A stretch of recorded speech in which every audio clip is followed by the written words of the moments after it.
नमस्ते। मेरा नाम डैन है और इस वीडियो में मैं आपको दिखाऊंगा कि अपनी रेंटल प्रॉपर्टी के लिए एलएलसी कैसे शुरू करें। मैं आपको इस प्रक्रिया के हर एक स्टेप से गुजारूंगा। एलएलसी को सही तरीके से सेटअप करना, अपनी प्रॉपर्टी और किराए की पेमेंट्स को एलएलसी के तहत लाना और उन गलतियों से बचना जो आपके द्वारा सेटअप की जा रही एलएलसी की सुरक्षा को कमजोर कर सकती हैं। जो प्रक्रिया मैं आपको दिखाऊंगा वो किसी भी राज्य में काम करती है, चाहे आप पहले से अपनी रेंटल प्रॉपर्टी के मालिक हों या अभी खरीदने वाले हों। और अगर आप सोच रहे हैं कि जब आप अपनी प्रॉपर्टी को एलएलसी में ट्रांसफर करते हैं तो आपके मॉर्गेज का क्या होता है, तो मैं आपको ये भी बताऊंगा कि इसे कैसे संभालना है। रेंटल प्रॉपर्टी को एलएलसी में डालने के कुछ संभावित नुकसान हैं जिन्हें कुछ वीडियो नजरअंदाज कर देते हैं, लेकिन मैं उन चिंताओं को भी जरूर संबोधित करूंगा। एक जरूरी बात जो आपको जाननी चाहिए वो ये है कि एलएलसी सुरक्षा के लिए होती है, टैक्सेशन के लिए नहीं। एक सामान्य किराए प्रॉपर्टी के लिए उसकी आय आपकी व्यक्तिगत टैक्स रिटर्न में वैसे ही दिखेगी, चाहे प्रॉपर्टी एलएलसी में हो या ना हो। तो एलएलसी आपके टैक्स में कोई शॉर्टकट नहीं देती। एलएलसी जो करती है वो ये है कि वो प्रॉपर्टी को आपकी बाकी संपत्तियों से अलग कर देती है ताकि किराए से जुड़ी कोई भी समस्या उसी तक सीमित रहे। कुछ नुकसान बस झुंझलाहट भरे होके हैं। कागजी कार्रवाई होती है। अधिकांश राज्यों में आपको हर साल या 2 साल में एक रिपोर्ट फाइल करनी होती है और अगर आप समय पे नहीं करते तो आपकी एलएलसी की स्थिति खराब हो सकती है। गोपनीयता को लेकर भी चिंताएं हो सकती है। आपकी एलएलसी पे दिए गए नाम और पते सार्वजनिक रिकॉर्ड का हिस्सा बन सकते हैं और अगर आपने अपना घर का पता दिया है तो लोग उसे देख सकते हैं। एलएलसी को बनाए रखने में पैसे भी खर्च होते हैं। एक बार का राज्य फाइलिंग शुल्क होता है, साथ ही हर साल कुछ खर्चे देने पड़ते हैं। अच्छी खबर यह है कि जब आप अपनी एलएलसी सेटअप करने के लिए रजिस्टर्ड एजेंट सेवा का इस्तेमाल करते हैं, जो तरीका मैं आज आपको दिखाऊंगा, तो आप इन ज्यादातर परेशानियों को संभाल सकते हैं। रजिस्टर्ड एजेंट वो व्यक्ति या कंपनी होती है जो आपकी एलएलसी के लिए आधिकारिक डाक और कानूनी दस्तावेज प्राप्त करती है और हर राज्य में हर एलएलसी के लिए एक रजिस्टर्ड एजेंट होना जरूरी है। जिस सेवा की मैं सिफारिश करता हूँ वो है north west registered agent. North west आपको फाइलिंग पर अपने घर के पते की जगह उनका पता इस्तेमाल करने देता है। इससे गोपनीयता की समस्या हल हो जाती है। वे सभी 50 राज्यों में काम करते हैं, जो इसलिए जरूरी है क्योंकि आपकी एलएलसी को उसी राज्य में होना चाहिए जहां आपकी संपत्ति है और वे आपको आपके राज्य की डेडलाइन से पहले मुफ्त में रिमाइंडर भेजते हैं, जिससे ज्यादातर कागजी कार्रवाई की समस्या भी हल हो जाती है। एक और संभावित परेशानी ये है कि अगर आपकी संपत्ति पर मॉर्गेज है तो उसे एलएलसी में ट्रांसफर करना मुश्किल हो सकता है और मैं आपको इस वीडियो में आगे बताऊंगा कि इसे कैसे संभालना है। आगे बढ़ने से पहले एक त्वरित अस्वीकरण, मैं न तो वकील हूं और न ही अकाउंटेंट। जो कुछ मैं आपको इस वीडियो में दिखाऊंगा वो ज्यादातर लोगों की मदद करेगा, लेकिन हर संपत्ति और हर स्थिति थोड़ी अलग होती है। संपत्ति से जुड़े सवालों के लिए सही विशेषज्ञ वही रियल एस्टेट अटॉर्नी है जो उस राज्य में हो जहां आपकी संपत्ति है, और टैक्स से जुड़े सवालों के लिए विशेषज्ञ सीपीए होता है। ये वीडियो आपको पूरी तस्वीर दिखाएगा और फिर आप अपने निर्णय लेने में अधिक आत्मविश्वास के लिए उन दोनों विशेषज्ञों पर भरोसा कर सकते हैं। आपका पहला फैसला ये है कि आपकी एलएलसी किस राज्य में होगी। किराए की संपत्तियों के लिए आपको एलएलसी उसी राज्य में बनानी चाहिए जहां संपत्ति स्थित है, क्योंकि वही एलएलसी कानूनी रूप से व्यापार कर रही है। इससे फर्क नहीं पड़ता कि आप किस राज्य में रहते हैं और इससे आपके टैक्स में कोई बदलाव नहीं आता। किराए की आय पर टैक्स उस जगह के आधार पर लगता है जहां संपत्ति है और जहां आप रहते हैं, चाहे एलएलसी कहीं भी बनी हो। अगर आपकी किराए की संपत्ति टेक्सास में है तो टेक्सास में ही एलएलसी बनाएं। अब हो सकता है कि आपके पास कोई ऐसा कारण हो कि आप अपनी एलएलसी अपने गृह राज्य में ही बनाना चाहते हो। मान लीजिए कि वो कोई और राज्य है। उदाहरण के लिए अगर आप ओक्लाहोमा में रहते हैं लेकिन आपकी किराए की संपत्ति टेक्सास में है, आप ऐसा कर सकते हैं, लेकिन फिर भी आपको उसी एलएलसी को संपत्ति वाले राज्य में विदेशी एलएलसी के रूप में रजिस्टर कराना पड़ेगा। विदेशी का मतलब सिर्फ इतना है कि वो राज्य के बाहर है। इसका मतलब है 2 फाइलिंग फीस, दोनों राज्यों में एक रजिस्टर्ड एजेंट और हर साल दोनों एलएलसी को हर राज्य में अच्छी स्थिति में बनाए रखना। दूसरा फैसला इस बात पर निर्भर करता है कि आप प्रक्रिया में कहाँ हैं। अगर आपके पास पहले से किराए की संपत्ति है तो आप पहले एलएलसी बनाएंगे और फिर संपत्ति को उसमें ट्रांसफर करेंगे। अगर आप नकद में खरीद रहे हैं तो अक्सर एलएलसी अप्रूव होने के बाद आप सीधे एलएलसी के नाम पर संपत्ति खरीद सकते हैं। अगर आप सामान्य मॉर्गेज के साथ खरीद रहे हैं तो ज्यादातर लेंडर्स चाहेंगे कि लोन और टाइटल क्लोजिंग के समय आपके व्यक्तिगत नाम पर हो। आम तरीका यही है कि पहले अपने नाम पर क्लोजिंग करें और फिर बाद में संपत्ति को एलएलसी में ट्रांसफर कर दें। अगर आपकी स्थिति ऐसी है तो अपने लेंडर को अपनी एलएलसी की योजना के बारे में पहले ही बता दें, क्योंकि वे इस सवाल को अक्सर हैंडल करते हैं। तीसरा फैसला ये है कि आपको कितनी एलएलसी चाहिए। एलएलसी का मुख्य लाभ अलगाव है। एक ही एलएलसी में कई रेंटल प्रॉपर्टी रखने से एक की समस्या सबको जोखिम में डाल सकती है। इसीलिए मकान मालिक हर प्रॉपर्टी के लिए अलग एलएलसी चुनते हैं।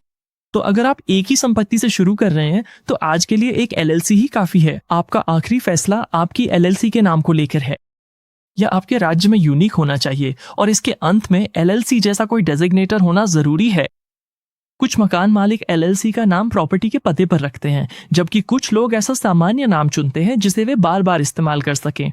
नाम तय करने से पहले ये जरूर जांच लें कि आपके राज्य में कोई और पहले से वो नाम इस्तेमाल तो नहीं कर रहा है। हर राज्य में यह प्रक्रिया थोड़ी अलग होती है, लेकिन ज्यादातर राज्यों की सेक्रेटरी ऑफ स्टेट वेबसाइट पर free business name search tool होता है और आप आमतौर पर अपने राज्य का नाम और बिजनेस सर्च लिखकर इसे आसानी से ढूंढ सकते हैं। अगर आपका चुना हुआ नाम पहले से लिया जा चुका है या किसी मौजूदा नाम से बहुत मिलता जुलता है तो और विचार करें और दोबारा जांचें। तो ये वे फैसले हैं जिन पर आपको विचार करना होगा। बाकी सब कुछ हम सेटअप के दौरान संभाल लेंगे। अब चलिए हम मिलकर आपकी एलएलसी को एक एक कदम में बनाते हैं। इस पेज पर मेरे साथ जुड़ने और नॉर्थ वेस्ट के साथ सबसे अच्छा उपलब्ध डील पाने के लिए स्क्रीन पर दिए गए लिंक पर जाएं या नीचे डिस्क्रिप्शन में दिए गए लिंक पर क्लिक करके यहाँ पहुंचें। एक बार जब आप इस पेज पर आ जाएं तो उस राज्य का चयन करें जहां आपकी प्रॉपर्टी स्थित है। इस वीडियो के लिए मैं टेक्सास चुनूंगा। फिर गेट स्टार्टेड पर क्लिक करें। एक छोटी सी बात, नॉर्थ वेस्ट कभी कभी इस साइन अप प्रक्रिया को आपके अनुभव को बेहतर बनाने के लिए अपडेट करता रहता है। तो अगर आपकी स्क्रीन मेरी स्क्रीन से थोड़ी अलग दिखे तो चिंता न करें। इस प्रक्रिया में आपको जो फैसले लेने हैं वे लगभग एक जैसे ही होंगे। आप फॉर्मेशन टैब पे पहुंचेंगे और ऊपर की ओर आपको पूरा रोड मैप दिखेगा जिसमें हम दोनों मिलकर आगे बढ़ेंगे। एंटिटी टाइप पहले से ही एलएलसी पर सेट है और ज्यूरिसडिक्शन में वही राज्य दिखेगा जिसे आपने चुना है। इसके नीचे आपके राज्य की फाइलिंग फीस के विकल्प दिए गए हैं। आपके राज्य के अनुसार आपको प्रायोरिटी विकल्प भी दिख सकते हैं जिनसे आपकी फाइलिंग फीस जल्दी प्रोसेस हो जाती है, लेकिन फीस ज्यादा होती है।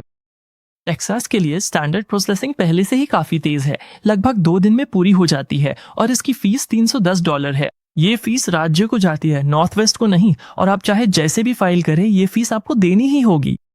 आपके राज्य की फीस अलग होगी और आप उसे यही स्क्रीन पर देख सकते हैं।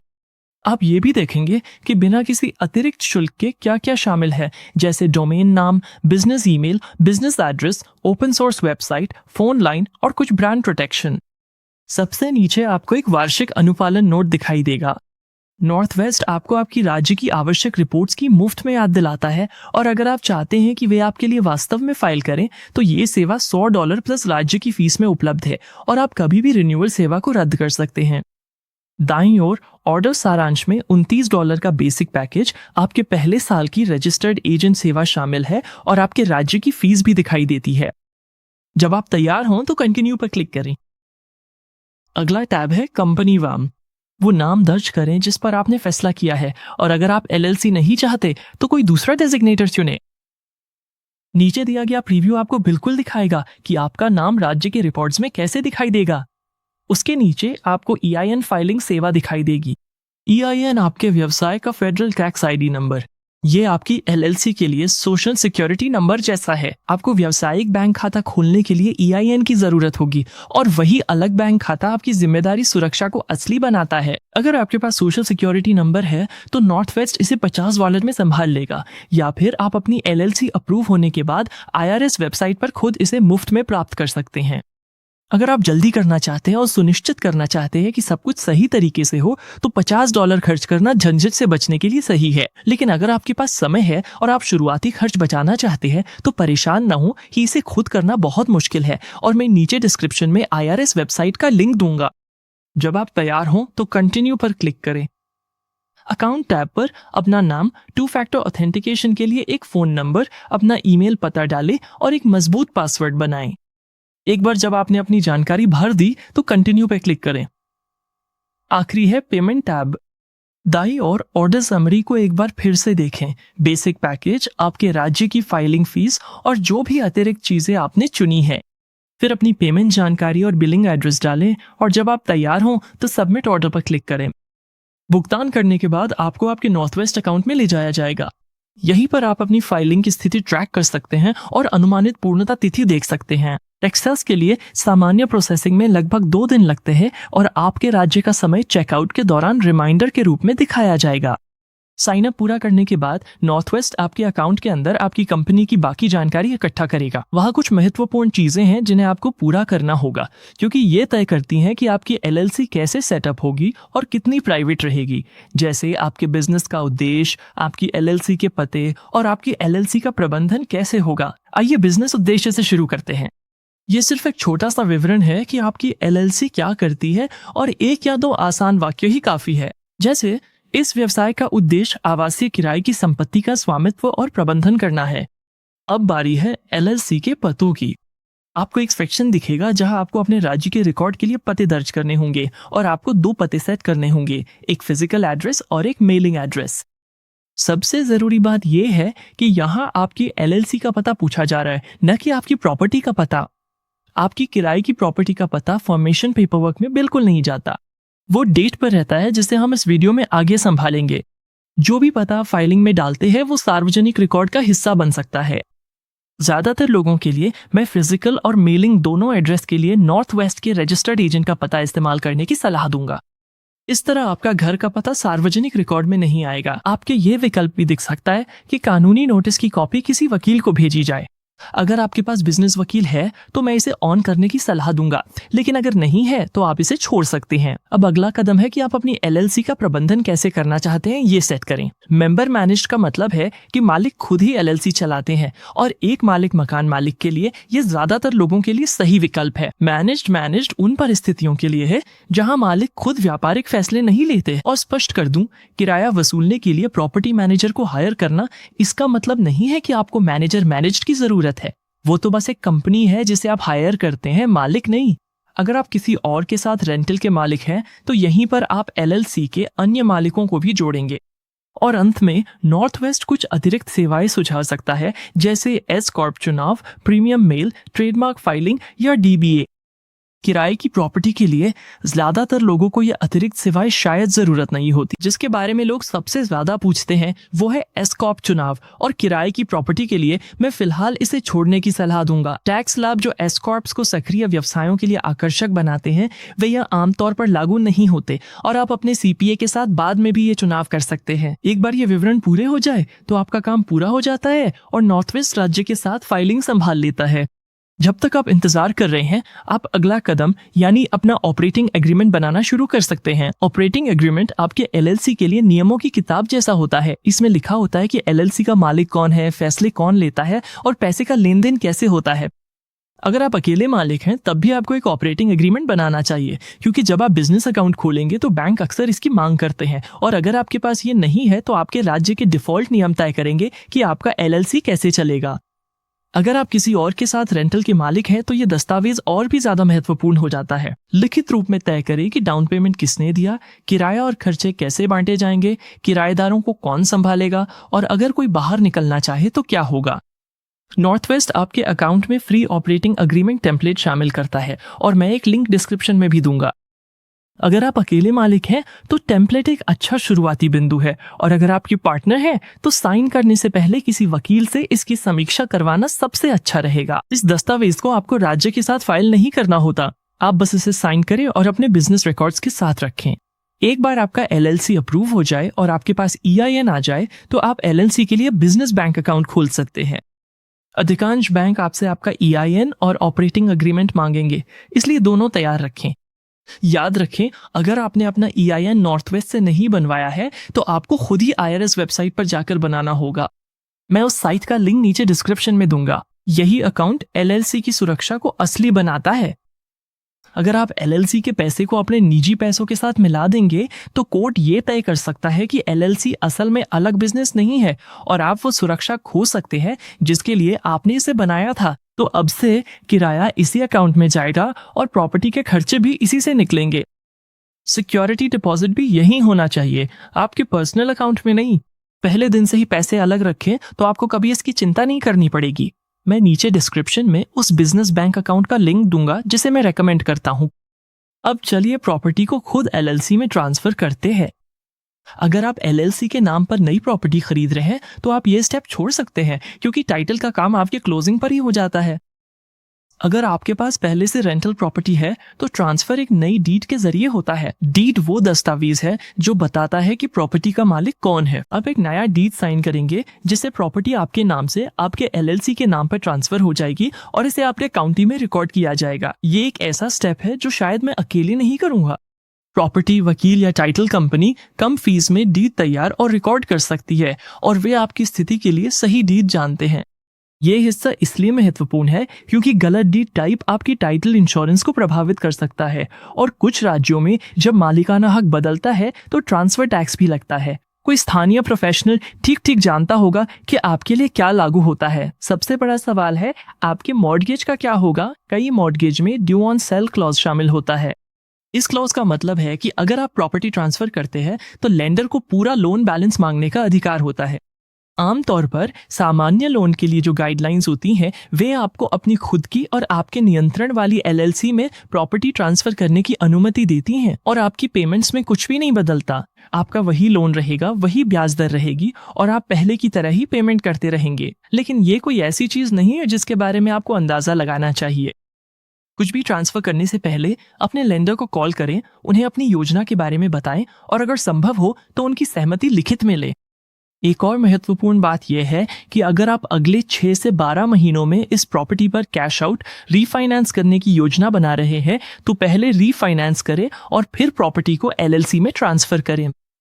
कैश आउट रीफाइनेंस का मतलब है अपने मॉर्गेज को बड़े लोन से बदलना और फिर अंतर की रकम कैश में लेना। इन रीफाइनेंस के लिए लेंडर्स आमतौर पर चाहते हैं कि प्रॉपर्टी आपके नाम पर हो और कुछ समय से ऐसे ही रही हो। तो अगर आप बहुत जल्दी एलएलसी में ट्रांसफर कर देते हैं तो आपको डीड वापस अपने नाम पर करनी पड़ सकती है और इंतजार करना पड़ सकता है। अगर आप रीफाइनेंस करना चाहते हैं तो पहले वही करें, ट्रांसफर बाद में करें और आप इन सभी समस्याओं से बच सकते हैं। एक बार आपकी एलएलसी के नाम पे प्रॉपर्टी हो जाए तो एक और कदम बाकी है। आपको अपनी लीज, इंश्योरेंस और किराए की पेमेंट्स अपडेट करनी होंगी। यही वही हिस्सा है जो ये सुनिश्चित करता है कि आपको वही सुरक्षा मिले जिसके लिए आपने एलएलसी बनाई थी। लीज से शुरू करें। अब एलएलसी मकान मालिक है, इसलिए नई लीजें एलएलसी के नाम पे साइन होंगी। अगर कोई मौजूदा किराएदार है तो आप लीज को अपडेट या फिर से साइन कर सकते हैं ताकि आगे से एलएलसी ही मकान मालिक हो। सिक्योरिटी डिपॉजिट भी एलएलसी के बैंक खाते में ट्रांसफर हो जाते हैं। अब अपने इंश्योरेंस एजेंट को कॉल करें क्योंकि आपकी लैंडलॉर्ड पॉलिसी में एलएलसी को प्रॉपर्टी के मालिक के रूप में लिस्ट करना जरूरी है। अगर पॉलिसी में अब भी सिर्फ आपका नाम है और एलएलसी का नहीं तो ट्रांसफर के बाद क्लेम में असली दिक्कतें आ सकती है। अगर आपके पास पहले से नहीं है तो आपको अपने एजेंट से एक अम्ब्रेला पॉलिसी के बारे में भी पूछना चाहिए। अम्ब्रेला पॉलिसी एक अतिरिक्त देयता कवरेज है जो आपकी दूसरी पॉलिसियों के ऊपर सुरक्षा देती है और आमतौर पर यह जितनी सुरक्षा देती है उसके हिसाब से काफी सस्ती होती है।